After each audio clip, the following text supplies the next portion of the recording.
नमस्कार देवी और सज्जनों, एक दिन के अवकाश के बाद एक बार फिर हम राजीव भाई को सुनने के लिए यहां एकत्रित हुए हैं। कल कुछ सुना सुना सा लगा, कुछ खोया खोया सा लगा, आपको भी लगा? तो यह है राजीव भाई के शब्दों का, उनके विचारों के सार्थकता और नशा। नशा शराब का नहीं, नशा स्वस्थता की, नशा अहम का नहीं, नशा सद्भावना का। तो ऐसे वाग्भट के दूत और भारत के सपूत श्री राजीव दीक्षित जी से मैं अनुरोध करूंगा कि वो मंच पर आएं और पुरजोर तालियों के साथ उनका आप स्वागत करें।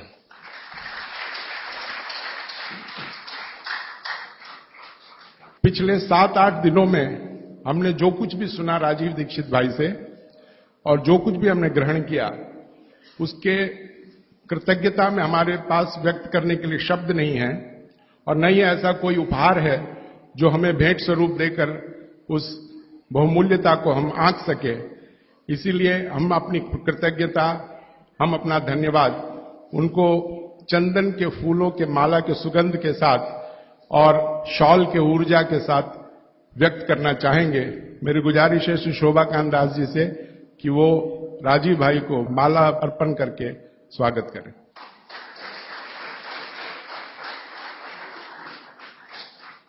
रमेश भाई लोढ़ा शॉल ओढ़ाकर उनको सम्मानित करेंगे।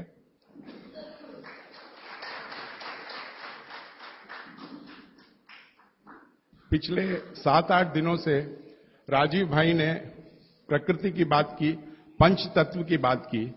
तो 4 तत्व राजीव भाई हमको देते रहे हैं और जो 5वां तत्व पृथ्वी है, वो सीयू शाह भवन के पदाधिकारियों ने हमें वो पृथ्वी के रूप में, इस परिसर के रूप में हमें दिया है। मेरी गुजारिश है कि श्री रसिक भाई मंच पर आए। सीयू शाह भवन के प्रेसिडेंट श्री शोभाकांत जी उन्हें माला पहनाकर स्वागत करेंगे।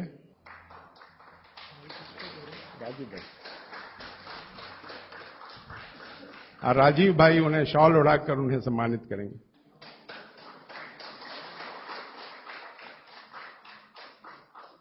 और अभी बहुत सारी चीजें राजीव भाई हमको बताएंगे। उसके पश्चात बहुत लंबा दौर चलेगा प्रश्नोत्तरी का। तो इसलिए हमने आप लोगों से गुजारिश की है कि एक पर्ची में आप अपने सवाल लिख के राजीव भाई तक पहुंचा दें। और मैंने पर्ची नहीं लिखी है, लेकिन सवाल मैं छोड़ के जाना चाहता हूं कि लोग कहते हैं कि हंसना एक औषधि है। तो हंसना अगर एक औषधि है तो निश्चित रूप से वाग्भट ने कहीं न कहीं किसी न किसी सूत्र में हंसने के बारे में कहा होगा। तो मैं चाहता हूं कि राजीव भाई इस पर हमें बताएं कि हंसना चाहिए तो कैसे हंसना चाहिए, खाने से पहले या खाने के बाद, जो कुछ भी है वो कृपया इसका बताएं। ये सवाल है। तो इस हंसते खिलखिलाते माहौल में मैं ये मंच समर्पित करता हूं श्री राजीव दीक्षित को। आपसे प्रदीप भाई ने बोल दिया है कि जो भी प्रश्न है वो अगले 1 घंटे में लिखकर मेरे पास पहुंचा दें। मैं कोशिश करूंगा सभी का जवाब दूं। कुछ प्रश्न आए हैं, कुछ और आप भेज सकते हैं। और आपको आज के बाद और प्रश्न पूछने हो तो कभी भी पत्र लिखकर, ईमेल के द्वारा आप प्रश्न कर सकते हैं। मेरा नाम और पता हर किताब में बाहर है। पुस्तक में से पता आप नोट कर सकते हैं। ईमेल है, फोन है, उस पर आप कभी भी प्रश्न कर सकते हैं। और चूंकि एक प्रश्न आ गया है, वहां मैं पहले बता दूं क्योंकि वो थोड़ा विषय से हटकर है। किसी ने पूछा है कि क्या आप इलाज भी करते हैं? हां, करता हूं, लेकिन बिना फीस के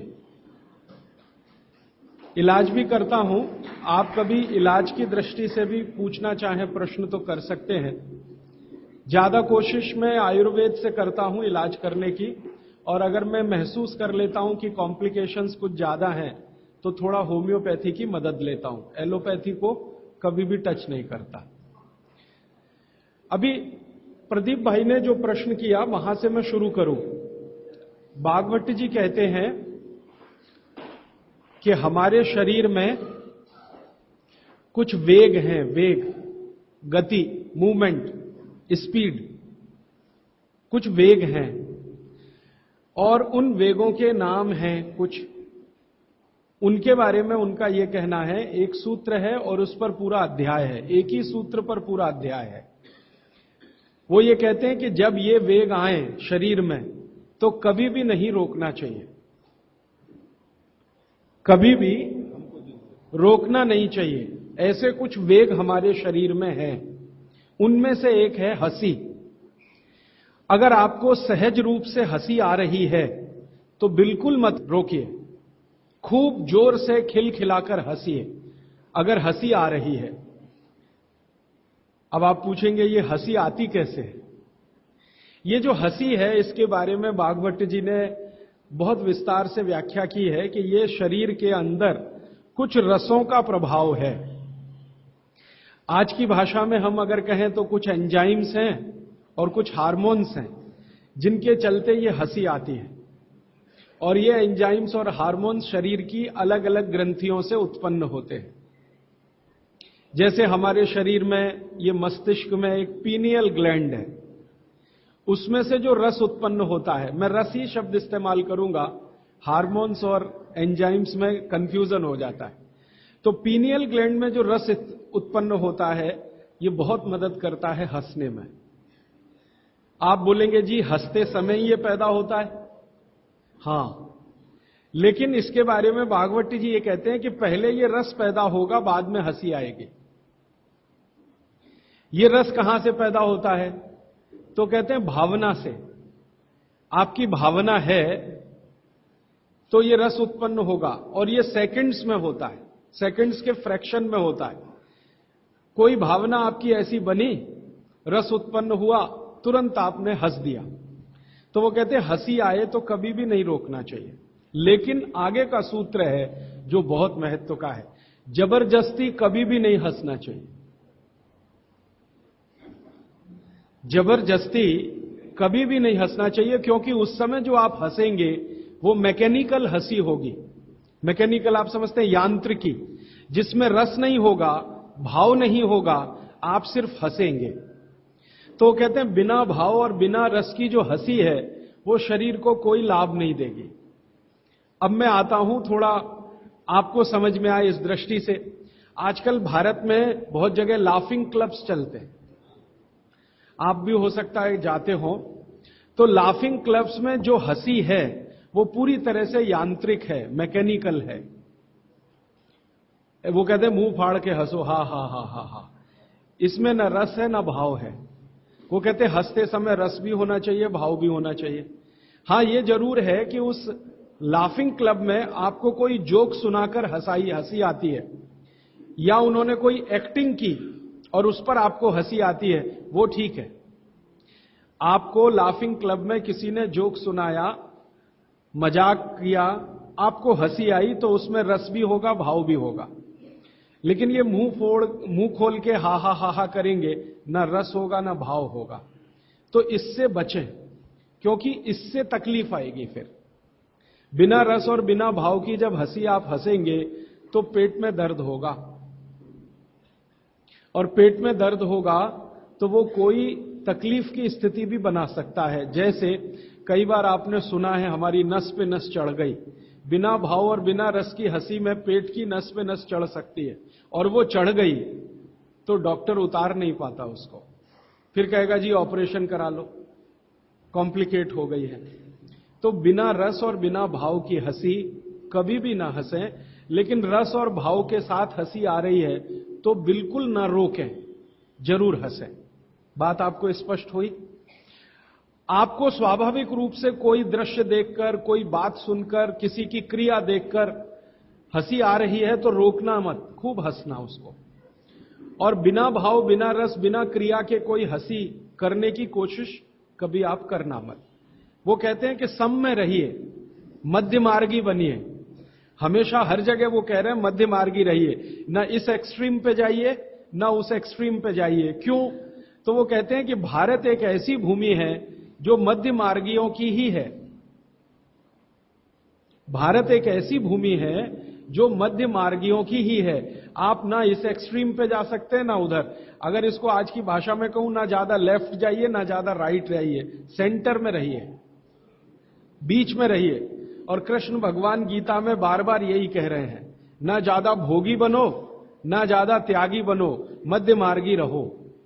तो भारत में कृष्ण ने कहा और बागभट्ट ने कहा, या कभी श्री राम कहते हैं लक्ष्मण को, ये सब भारत के तासीर और मौसम के हिसाब से कहा है।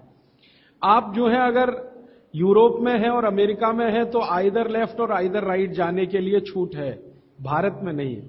तो इसलिए हंसी के मामले में, भोजन के मामले में, क्रियाओं के मामले में, किसी भी मामले में ना तो लेफ्ट जाइए बहुत, ना तो राइट जाइए, बीच में रहिए। तो हंसी के बारे में भी उनका यही है कि यांत्रिक हंसी माने एकदम एक्सट्रीम लेफ्ट कभी भी मत करिए, और हंसी को रोकिए भी मत, वो एक्सट्रीम राइट, बीच में रहिए। आई तो हंस लिए, ये तो हमेशा नियम के रूप में है, और यही नियम आगे भी है। वो कहते हैं हंसी को रोकिए मत, ये एक वेग है, कभी भी मत रोकिए। इसी तरह से दूसरा एक वेग है छींक, कभी मत रोकिए इसको, लेकिन जबरदस्ती छींकने की भी कोशिश मत करिए। छींक आए तो रोकिए मत, जबरदस्ती छींकने की कोशिश मत करिए। जबरदस्ती कोशिश अगर करेंगे तो उन्होंने एक सूची दिया है बागभट्ट जी ने कि 13-14 रोग आएंगे आपको अगर जबरदस्ती छींक लेंगे तो। इसलिए छींक आ रही है, सहज रूप से छींकिए, रोकिए मत उसको। ये एक वेग है, इसको रोकेंगे तो 23-24 रोग होंगे, जबरदस्ती छींकने की कोशिश करेंगे तो 13-14 के आसपास रोग होंगे। उन रोगों की पूरी सूची है, आप पढ़ सकते हैं पुस्तक। इसी तरह से एक वेग है प्यास। प्यास एक बहुत बड़ा वेग है। भागवत जी कहते हैं कि जब प्यास लग रही है पानी जरूर पीजिए, रोकिए मत प्यास को, लेकिन पीने का तरीका है वो ध्यान रखिए, सिप सिप करके पीना है। बहुत तेज प्यास लगे तो भी सिप सिप करके ही पीजिए, जल्दी जल्दी पानी कभी भी पीने की कोशिश मत करिए। और वो कहते हैं कि ये जो जल्दी पानी पीने का तरीका है ना, इसमें से 2 बीमारियां बहुत होंगी। एक जिसको आधुनिक भाषा में कहते हैं हर्निया, भागवत जी ने उसको कहा है आंत का उतरना, आज की भाषा में कहते हैं हर्निया। और दूसरा एक बीमारी है एपेंडिसाइटिस। पानी को जल्दी जल्दी जल्दी जल्दी पीने में ये 2 बीमारियां सबसे ज्यादा है, हर्निया, एपेंडिसाइटिस। और अगर उम्र बढ़ गई है, आपको उम्र बढ़ गई माने 60 वर्ष के ऊपर, और आप पानी इसी तरह से जल्दी जल्दी पी रहे हैं तो हाइड्रोसिल की बीमारी भी होगी, प्रोस्टेट की भी प्रॉब्लम आ सकती है। इसलिए पानी हमेशा पीने का नियम ध्यान रखिए, सिप सिप। लेकिन जब भी प्यास आए तो पानी पीजिए, प्यास को रोकिए मत। एक ही जगह उन्होंने कहा है कि बिना प्यास के पानी पीजिए, वो सवेरे का है। उषा पान के पानी की जो बात उन्होंने कही है कि सवेरे का समय, ब्रह्म मुहूर्त का समय, ब्रह्म मुहूर्त हमेशा सूर्योदय से 1.5 घंटे पहले का माना जाता है, तो ब्रह्म मुहूर्त का समय जरूर पानी पीजिए बिना प्यास के। वही एक समय उन्होंने कहा है कि बिना प्यास के पानी पी सकते हैं। बाकी कभी भी पूरे दिन में उन्होंने कहा है कि प्यास लगे तो जरूर पानी पीजिए। बस नियम वही है कि खाने के तुरंत बाद मत पीजिए। अगर खाने के तुरंत बाद प्यास लगी है तो छाछ पीकर, मट्ठा पीकर, दूध पीकर या जूस पीकर प्यास बुझाइए, और 1.5 घंटे के बाद आप पानी पीकर प्यास बुझाइए। तो प्यास एक वेग है, इसको रोकिए मत। नहीं तो क्या होगा, प्यास रोकने से लगभग उन्होंने सूची बनाई है 58 रोग हैं। अगर प्यास रोकी आपने, जब प्यास लगी है और आप नहीं पी रहे हैं पानी, तो 58 रोग आएंगे। इसलिए वो कहते हैं कि ये आप कभी मत करिए। अच्छा, दूसरी तरफ एक बात और कहते हैं कि उषा पान के समय को छोड़कर बाकी किसी भी समय में जबरदस्ती पानी पिएंगे तो भी तकलीफ आने वाली है। हर जगह वो कहते हैं मध्य मार्गी रहिए, ना इधर जाइए ना ज्यादा उधर जाइए। तो ये प्यास का एक वेग है। ऐसे हाँ, आगे वो कह रहे हैं कि पानी जब भी पीना हो आप